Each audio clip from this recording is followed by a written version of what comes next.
We keep trading quality for efficiency. An essay by Matt Ruby. That's me.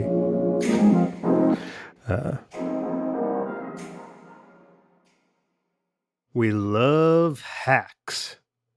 Anytime we can shave off a few seconds, trim the fat, and live more efficiently, it's so cool, right? But there's a dirty little secret about efficiency. We keep sacrificing quality to get it. Consider hand dryers, an efficient solution with only one minor drawback. They don't actually dry your hands. Inevitably, I wind up using the back of my shirt to finish the job. What the hell? Or how about QR codes? They make menus more efficient, right? Yeah, but they also make sitting down for dinner feel like going back to work. Just when you thought you had escaped screens for the night, you're forced back into scan and scroll zombie land. Here's BJ Novak on them. According to my iPhone, I am on my phone already 16, 17 hours a day. When I'm in a restaurant with another person, one time I'm actually like looking at the menu, talking to the person, they're saying, will you please be on your phone now too? Dating apps make meeting a potential partner more efficient. But how's that working out in reality? We're in a sex recession. Women must navigate an avalanche of unsolicited dick pics, and incels won't stop kvetching about how they can't get laid. Congrats on all that convenience. In the past, there was a barrier to entry to getting published. You had to convince someone with a printing press to give you valuable page space. Now we've made publishing easy, turning it into a free-for-all, infinite scroll, hot take paradise. Everyone's, quote, in the media. As a result, no one trusts the media. Back when ranters had to write an actual letter to the editor, at least you knew they cared enough to put a stamp on an envelope and mail it. These days, it only takes a few clicks, so we're all just punch drunk on dunks. Portable Bluetooth speakers are neat for a trip to the beach or as a vacation stopgap. I get that. But people frequently use them for their entire home audio setup. Or even worse, they use tinny-sounding laptop speakers.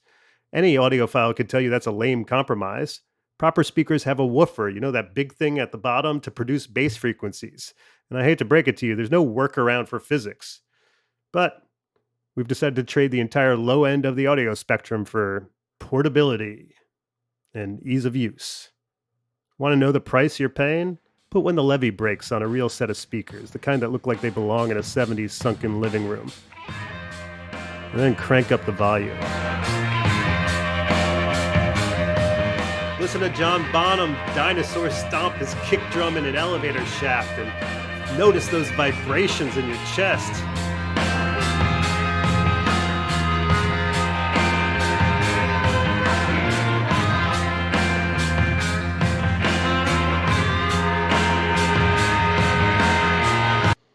Now try that on a little Bluetooth speaker.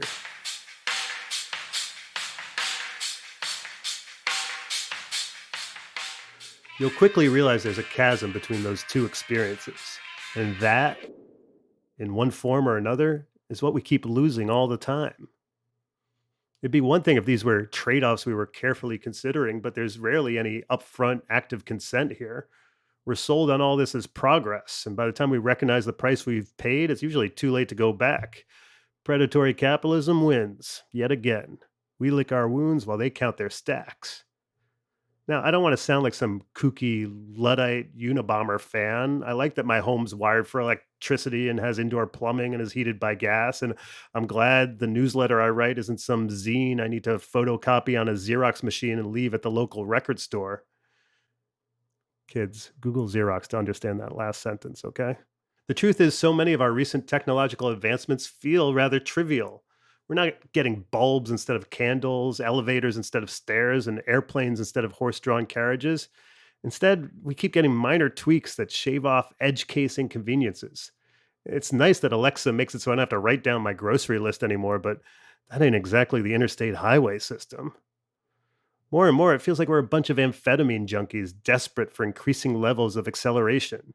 Like any good addict, we don't admit the problem. Instead, we refer to our addiction as productivity, while ignoring the fact that we don't really seem to be producing anything of value. I mean, we're all on speed in a way, and sure, it's a rush, but it shouldn't be surprising when the inevitable crash follows. People smarter than me, like Bill Gates, disagree with all this and point to advances in gene editing, machine learning, driverless cars, robotic surgery, AI, and more. But a lot of those seem like a mixed bag at best. What if someone likes having a taxi with a driver and, gasp, wants to talk to them? Gene editing will help us live longer. But what if living forever just makes us sadder? And stop showing me those goddamn robot dogs. I don't want them as our new security guards. But they'll be way more efficient. Yeah, so is RoboCop. Okay, look how that turned out. As we gain efficiency, we seem to be getting increasingly miserable. Now, correlation isn't necessarily causation, but perhaps those little bits of friction were providing us with something intangible, a kind of connective tissue for our daily lives. So called time saving devices were supposed to free us up to relax more, yet somehow we're busier than ever. And when we do have free time, we're not spending it digging wells or playing catch with our kids. We're just scrolling TikTok and watching porn. If you look at the definitions for hack at Merriam Webster, there's one definition of hack as a clever tip or technique for doing or improving something. But if you keep going, there's another hack, performed by or suited to a person who works or writes purely for the purpose of earning money. Characteristic of a hack, mediocre. When we keep talking about hacks all the time, ask yourself, which one of those definitions feels more appropriate? We keep getting sold on clever efficiency that winds up feeling more and more like it's actually just sellable mediocrity. There's another way, though. Consider this a call to put down your arms, stop being a slave to efficiency, and decide to take your time every once in a while. Sure, you can take I 95, or you can take the scenic route and gawk at the changing leaves. You can drink Soylent at your cubicle or down fast food ASAP in your car, or you can eat like the French, savoring each bite of a lengthy meal alongside your friends and family. You can one click order a top seller at Amazon, or you can wander a bookstore and find an old title that grabs your attention serendipitously. You can wham bam thank you ma'am sex, or you can enjoy some foreplay first. Sure, whispering in someone's ear and caressing their back is less efficient, but isn't that the point?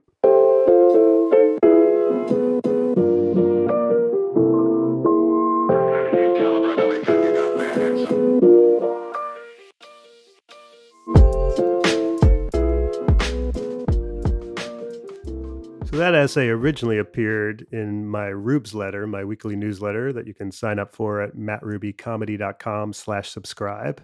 And now I'd like to bring in the producer of this podcast, Jeremiah McVeigh, to discuss what I wrote. Hey, Jeremiah, how you doing? Hey, Matt. Yeah, so I got to say, like, while I was listening to you, something came to mind that I've been seeing lately.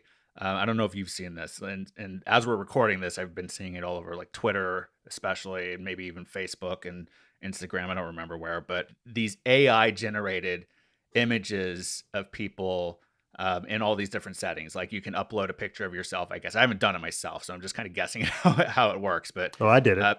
You did it? Okay, so you could speak more about this than I can. They're writing poetry and other stuff now too. Yeah. But go ahead. Yeah, I keep seeing it. Well, I saw someone posted an AI thing, The Avengers, if directed by Wes Anderson. And when you saw the pictures at first, it's like, yeah, that looks pretty much like what a Wes Anderson Avengers movie would look like. But then someone zoomed in on the hands. And hands are notoriously, I think, hard to draw for people. Like a good artist can draw hands and do something with them. And they're so expressive. But in all of these AI stills from this fake movie, the hands were just jumbled messes. Like some of the hands had like not enough fingers, some had too many fingers, some were just like they were just run together. It looked like a person had one long arm instead of two because they had their arms crossed. So I don't know. That just struck me as a deficiency in these quick hacks that we have to like make these things that kind of goes to your point, I guess. So not so much a pushback as an observation, but yeah, I mean, I got some of those images done and they're just weird and like some sort of like funhouse mirror version of yourself. They're also always like super dorky where you're like on some planet or in some sci-fi movie. Like clearly the people behind it are a bunch of dorks who like, want you to look like an anime character or like give all the women huge boobs or something like that. It's just sort of like, okay, like it's the first edition of everything that comes out of the tech world is always like, man, some really dorky dudes made this, didn't they? right. And then you've got these AI chat things that are now writing emails or articles or poetry even, and it's just sort of like, What's the end game here? Okay, so like, are the computers just gonna write everything, and then the computers are gonna read everything, and they're just gonna like talk to each other, and like what's the actual advantage to us if everything we're consuming is just made via artificial intelligence? And I think actually what it'll start to, as it gets better and better, there's just going to be more and more value on humanity and mistakes and things. It's sort of like the more auto-tuned our entire lives get, the more refreshing it is to hear someone like Billie Holiday who sings, slightly off key or behind the beat or something, be like, oh, that's like a real human being conveying, emotion and soul in a way that robots and auto-tune and, things that are overly photoshopped and airbrushed never do. Okay, well, why don't we leave it there then? Cool.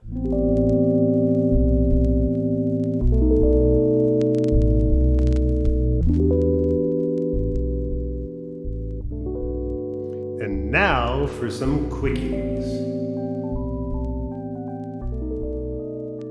I'm aging like an iPhone. My face is cracked, my memory's shot, and when I get frisky, I gotta do it in low power mode so I don't finish too soon. New Orleans is fun because you can be covered in cocaine and played off by saying, I was just eating beignets. How to be fashionable as a man. Hide what you actually look like as much as possible. Layers upon layers. Put on glasses. Wear a hat. Scarves. Anything it takes. Just cover it all up and let us use our imaginations. I'm Jewish, but I'm not like super Jewish. Like, bring me to a synagogue and this is how I'll start praying. Baruch atah Adonai. Hakuna Matata, Hala Vietnam.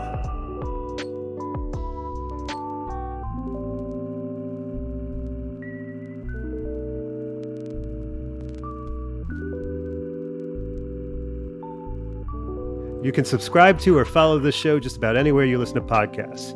If you have a moment, please rate and review the show on Apple Podcasts, Spotify, Good Pods, or anywhere else that allows you to do that. And when I say that, I mean like leave it a good review. I feel like that's obvious, but if you're just going to leave it a bad review, you don't have to. Anyway, it helps others find the show, which I really appreciate. If you want to reach out to me directly, you can email me at mattruby@hey.com. That's mattruby@hey.com. And if you like this podcast, you should subscribe to the Rubes Letter, where what you just heard first appeared. You can find that at mattrubycomedy.com/subscribe. And while you're at mattrubycomedy.com, you can also find links to my Instagram, Twitter, YouTube, and TikTok, where I post clips of my stand-up and other stuff too. Thanks so much for listening. I appreciate it.